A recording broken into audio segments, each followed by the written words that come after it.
Bonjour à tous. Le géant de la fast fashion Shein, toujours au cœur des débats au lendemain de la grande ouverture au BHV de Paris. Alors que Dijon inaugurera sa propre boutique le 18 novembre prochain aux Galeries Lafayette, la mairie s'est opposée à son ouverture.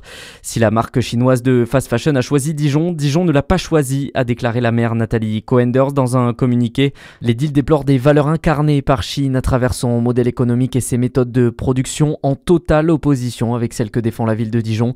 Pour rappel, les Galeries Lafayette de Dijon vont changer de nom après avoir rompu leur partenariat avec le groupe Société des Grands Magasins. Elles deviendront prochainement des BHV. Et après la France, Shein pourrait être dans le viseur de Bruxelles.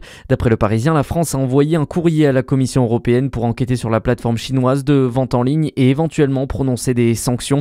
La justice française a déjà lancé des enquêtes sur Shein, mais aussi 3 autres sites chinois après la polémique sur les poupées sexuelles enfantines et la vente d'armes de catégorie A. Retour dans le Jura où un incendie impressionnant s'est déclaré hier près de Saint-Claude. Un silo de sciure de bois était en proie aux flammes dans un hangar. D'importants dispositifs ont été mis en place pour éviter notamment un gros risque d'explosion. Près de 27 sapeurs-pompiers et 18 engins ont été mobilisés pour tenter de maîtriser le feu. Par chance, aucune personne n'a été blessée. L'origine du feu, elle, reste toujours inconnue. Focus sur la sécurité et la prévention. Aujourd'hui, au 21e Congrès des régions de France, le président de la région Bourgogne-Franche-Comté présidera un groupe de travail consacré à ces thématiques. Objectif, apporter un regard neuf sur un sujet déjà investi par les régions ces dernières années. Selon Jérôme Durin, ce groupe de travail doit permettre aux collectivités de faire entendre leur voix sur une préoccupation majeure des Français. Dans le reste de l'actualité, les habitants de l'île d'Oléron, encore sidérés. Hier, un homme a volontairement foncé en voiture sur des passants. Un périple de 35 minutes où le conducteur va blesser 5 habitants de l'île, dont 2 gravement. Aucun pronostic vital n'est engagé alors que le parquet antiterroriste n'est toujours pas saisi à ce stade.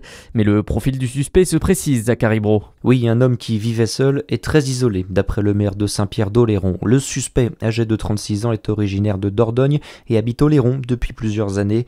D'après le parquet de La Rochelle, il n'est pas connu des services de renseignement au titre de la radicalisation de quelque nature qu'elle soit. C'est pourquoi le PNAT n'est pas saisi pour le moment. Le maire de la commune précise aux Parisiens que l'homme est connu pour ses dérapages, notamment en raison de sa consommation régulière de drogue et d'alcool. Les investigations se poursuivent pour déterminer les motivations de l'homme placé en garde à vue pour tentative d'assassinat. Et depuis le Brésil, Emmanuel Macron, qui doit participer à la COP30, a réagi.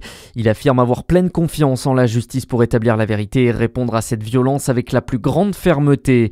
Et puis en sport, en rugby, on connaîtra aujourd'hui la composition du 15 de France pour défier l'Afrique du Sud pour le premier test de novembre. Réponse en fin de matinée. À suivre votre météo sur Fréquence Plus.